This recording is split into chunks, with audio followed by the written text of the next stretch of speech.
getting back on topic real quick. These late night hosts, they don't learn. They don't freaking learn at all.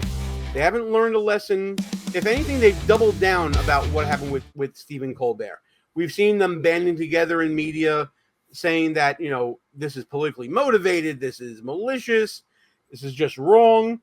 And one of the clips I found recently is from Seth Meyers, as I'm looking at the chat and what you wrote, you son of a bitch. Anyways, let's get to this clip from Seth Meyers as I get into the chat to defend my honor. I just want to pause to say this is a comedy show, and I know a lot of people are going to say, why are you talking about this? Just make jokes, and we try every day. We try. Then you're not trying hard enough. But we're also human beings, and we're appalled by the unspeakable horrors currently unfolding in Gaza, and our government is complicit, which is why we have a duty as Americans to speak out on a horrific crisis that has been foreseeable for a long time, as Senator Bernie Sanders explained months ago. Shut up and tell me a joke. I don't need this shit from my late night viewing. If I wanted to watch a news show, a news opinion show, I would have found a news opinion show. Shut up and entertain me, Seth, or are you incapable of doing that? Yeah, and where was this same monologue when Joe Biden was president, right? When we were funding the Ukrainian war, and I don't know, maybe he forgot October 7th happened under Joe Biden's watch, and that's when this war actually started in Israel and Gaza. Where was this clip then? Right? It's just TDS, clear, naked. Good question. Let's continue on. He keeps going, believe it or not. If even Trump is forced to acknowledge the reality of the crisis, that means it is long past time to act and end the suffering. Okay. I appreciate the humanitarian message that you want to do here, but again, time and place. You got X, you got Blue Sky, you got whatever app you want to go to. What the hell, man? Do your job on your show. Don't take the platform that you've been given for a specific purpose and turn it into something that will turn away viewers and money. I can't wait to find out what type of operating loss his late show on NBC networks is doing right now. Who's subsidizing Seth Meyers right now? That I can't wait for that to come out. Yeah, and I mean, you know, lover or hater, I hate her.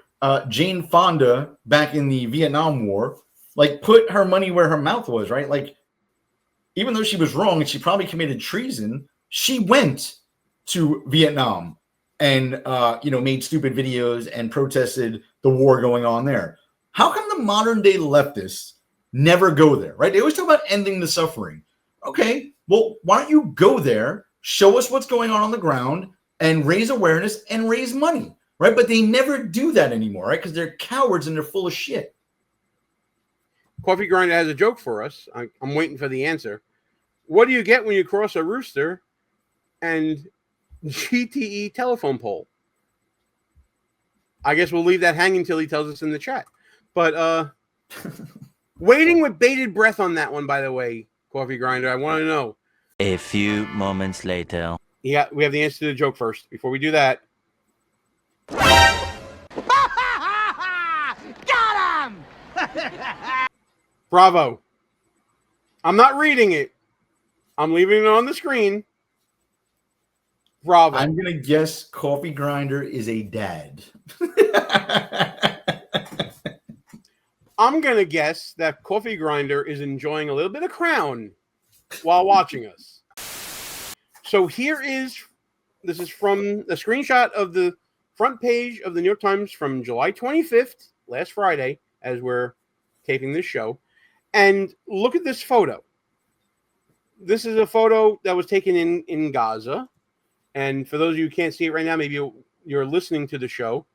It's a view of a woman holding a child, and the child is not facing the camera, but his torso, his back is exposed, not wearing a shirt, and you're able to see his spine through his skin.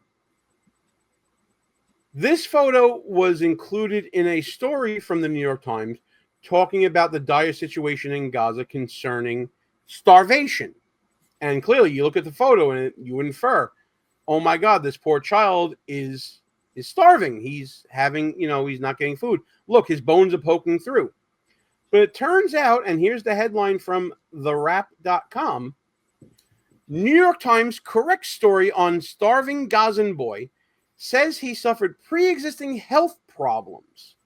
So this image of this boy, whose name is Mohammed Zakaria al-Mutawaq, showed his spine protruding and was being intentionally starved. We'll get to who's doing the intentional starving later.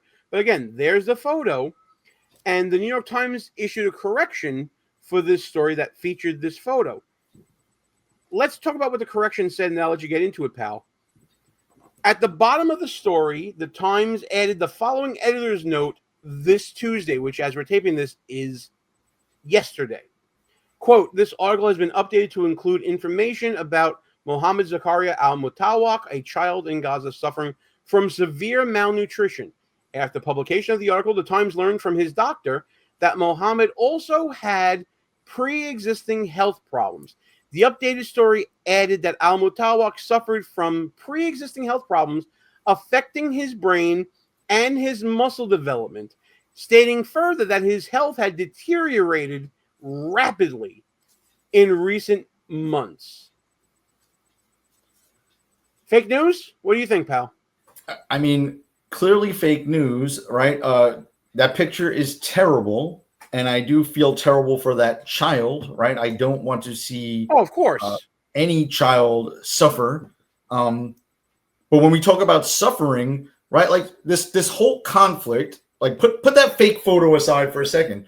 The whole conflict could really have ended before it even started, right? October 7th, Hamas attacked Israel, kidnapped civilians, and raped, tortured, and is still holding some of them hostage, right? So why haven't they released those hostages yet? And I'm not one of these guys that thinks that Israel can do no wrong, right? I'm not like the pom-pom cheerleader for Israel. I definitely don't want to see the United States get entangled in any more Middle Eastern wars that really have no interest of the United States at the heart of them, right? So with that said, yeah, we want to end the suffering, release the hostages, right? Where are the other Middle Eastern countries, the other Arab countries, the other Muslim countries? None of them are coming to the aid of Hamas or the Gazans, right? They're not taking them into their own countries. They're not mobilizing their troops to go fight against Israel, right? So like the only people who are really getting it completely wrong, other than Hamas, I'm not going to say all Gazans, I'm saying Hamas, the only other people that are getting it completely wrong as a group is the American media, right? They're the only other ones that are getting this completely wrong as usual. Like what you see so far? Go ahead and smash that thumbs up button. Also, leave us a comment and tell us what you're thinking. And don't forget to subscribe so you never miss another show. I want to talk about our new sponsor, Freedom Chat. If you were on Freedom Chat this past week, you would have seen all the stuff that we've been doing here in advance of everybody else out there. But here's what you missed, guys. You missed some behind-the-scenes clips from our shows like Behind Enemy Lines and Buffoonology 101. You missed early releases of a short video that we did that got over 4,000 views across platforms. And you missed just the camaraderie of being in Freedom Chat. And you missed joining the next generation in messaging apps that keeps your conversations actually private. There's no tracking, there's no screenshotting, and there's no linked devices. Ross, I started a conversation with some friends on Freedom Chat, created a group chat for purposes of talking business about, giving tips on radio shows and things, whatever, things that we're doing. And let me tell you something. The options I had about unsending messages, self-destructing messages after a certain amount of time, blocking screenshotting so that anything that we're saying I know is confidential, it gave some good peace of mind to me in talking and being candid with my friends. Yeah, and we left out one of the most important parts. Not only can you speak freely, it's free, right? I didn't pay anything to get on there, and for those of you guys that it might be beneficial for, like Gene was saying, you can drop a pic in that group and set it to self-destruct. So if it's inappropriate, it only lasts a little bit of time and it'll be gone, like it never happened. Absolutely. Not saying I've had to use that feature yet, but it's good to know it's out there.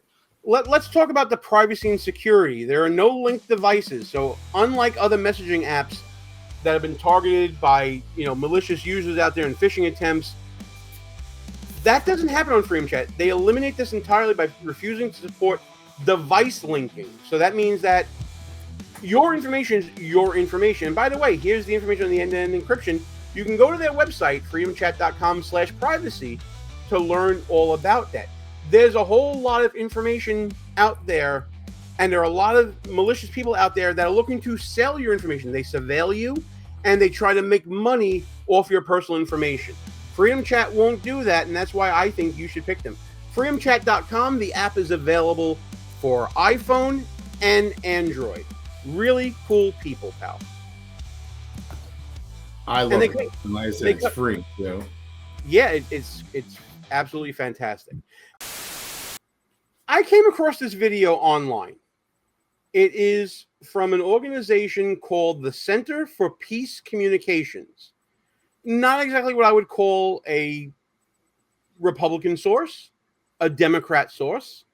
The name seems to imply that they are committed to peace. They're not committed to any one group of people or any people really suffering.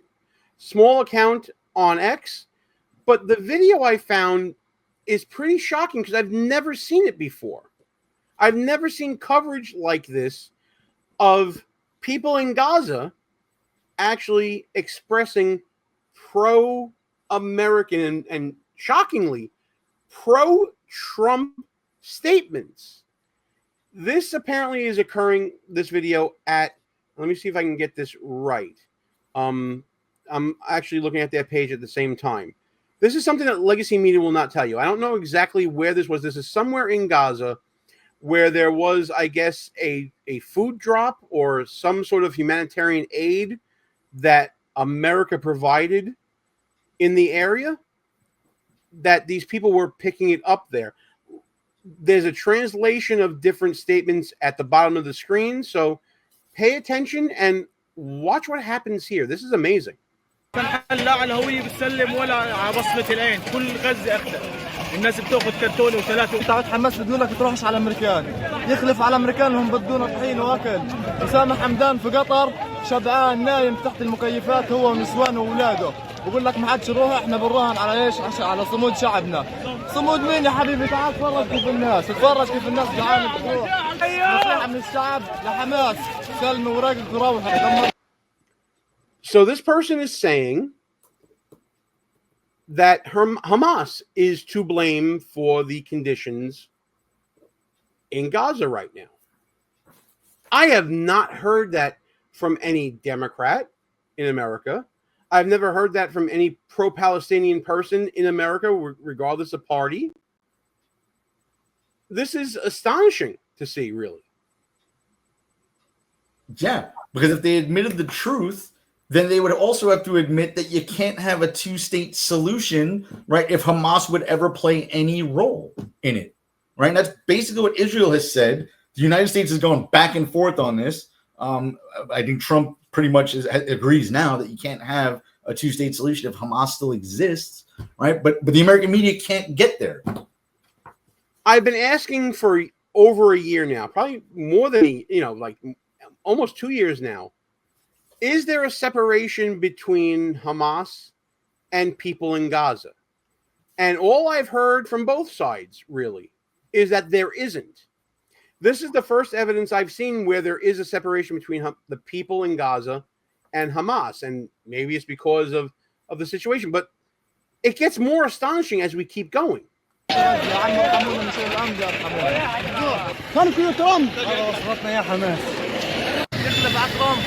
ترامب طعمينه وحماس بتجوع مشهد يا عالم. حماس اللي بتقول لك مقاوم وسلاح وشعبنا صامت. تفرج كيف الناس كل قطاع غزة بروح عند الامريكان عشان يطعموهم. يخلف على ترامب. Thank you Trump. Bless Trump. Thank you Trump. Amazing. Amazing. Why don't we see this on our evening news? Because they're too busy talking about a possibly white mass shooting suspect in Manhattan. Exactly. Right? This doesn't narrative. It's pushing the narrative. You know, where's my book? Someone pass me my book. I have my book right here. Schnooks, Crooks, Liars, and Scoundrels, a field guide to identifying political buffoons, available right now on Amazon, at Barnes & Noble, and other online bookstores. This guy is a grifter. We say in the book that the hacks in media like to push their own aesthetic fallacies, their own beautiful narratives. They don't care about the truth. They don't only care about what story they want to push. This video from the Center for Peace Communications is a narrative buster. It's a huge narrative buster. Seeing people in Gaza saying, bless Trump, thank you, Trump. And by the way, it's not just this guy. There'll be others in the video as we continue along here. To see this is a complete narrative buster and exposes an agenda from the media to continually divide people on this topic as they do on other topics. And as Corn Pop says, People's Republic of New York City is about to elect a Hamas sympathizer. So there's a reason for the narrative to push their own agenda for power. And apparently it's working in New York City. Yeah, and I think the better question for New York City and all these college protests / rioters is, do they even know that? I know Corn Pop mentioned like you can't find it on a map, most of them, Gaza, that is. But do they even understand what Hamas is versus what a Gazan is versus what they claim a Palestinian is, right? I don't think they're educated enough to not only not be able to find it on a map, but they have no clue that Hamas is a terrorist organization supported by Iran and the funding that they provide them, as long with weapons, right? And you can't have, by the way, Gazans did elect Hamas if you believe their election was fair. I hate throwing stones at other countries' elections as not being, fair, when I don't believe our own are fair most of the time, right? But if you believe that election was fair, then they elected Hamas as their leaders, right? So can you have a separation? I don't know. When they had the chance to elect a government, if you believe the election was fair, they elected Hamas. Right. It was an election held over 10 years ago. I don't even know. It was a pretty long time ago. And there haven't been elections held since. So I'm inclined to allow people a little bit of grace for one stupid choice made over a decade ago, if they are truly seeing the light. I don't know if they are or not. This video seems to indicate, and again, this seems to be one or two people speaking here. Let's continue on with the video. اللي بطعميني هذا يخلف عدينه احسن ما واحد يجي من دعم حماس دعم قطر يقول لي ايش خليك في دارك وما تشاركوش الاسرائيليين الامريكيين في هذا المشروع. لا بدنا نشاركهم، بدنا ناكل. تعال طعميني وبديش اروح على الامريكان، بس تعال طعميني ما تضلكش صامت في قطر وانت نايم ومكيف. بقول اسامه حمدان، بقول حسبي الله فيك وفي اولادك كمان، وان شاء الله تذوق اللي ذقناه. احنا بنقول حسبي الله ونعم الوكيل في حماس، ان شاء الله تذوق اللي ذقناه. ايش تقول لأسامة حمدان؟ ايش بقول لأسامة حمدان؟ تعال اقعد عندنا، فاوض معنا، جوع معنا، موت معنا. ايش بدنا نقول له؟ هو وابنه والنور وكل القيادات، حسبنا الله ونعم الوكيل عليهم، الله يجعلهم يذوقوا اللي ذقناه. وبس. احكي لنا. It's more than one person. I'm seeing that now. Astonishing. This needs to be on every news network. But it won't be. Yeah. Because, again, the news business wants ratings. And what stirs ratings? Anger.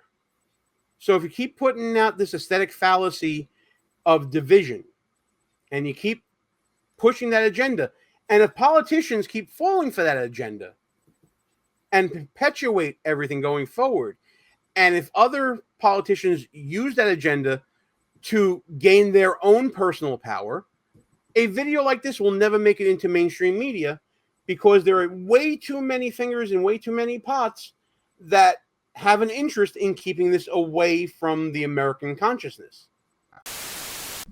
If you liked that clip from our new show, Behind Enemy Lines, please subscribe to the channel, hit the notification bell so you don't miss any other shows, and tune in live every Wednesday night at 9 p.m. Eastern Time.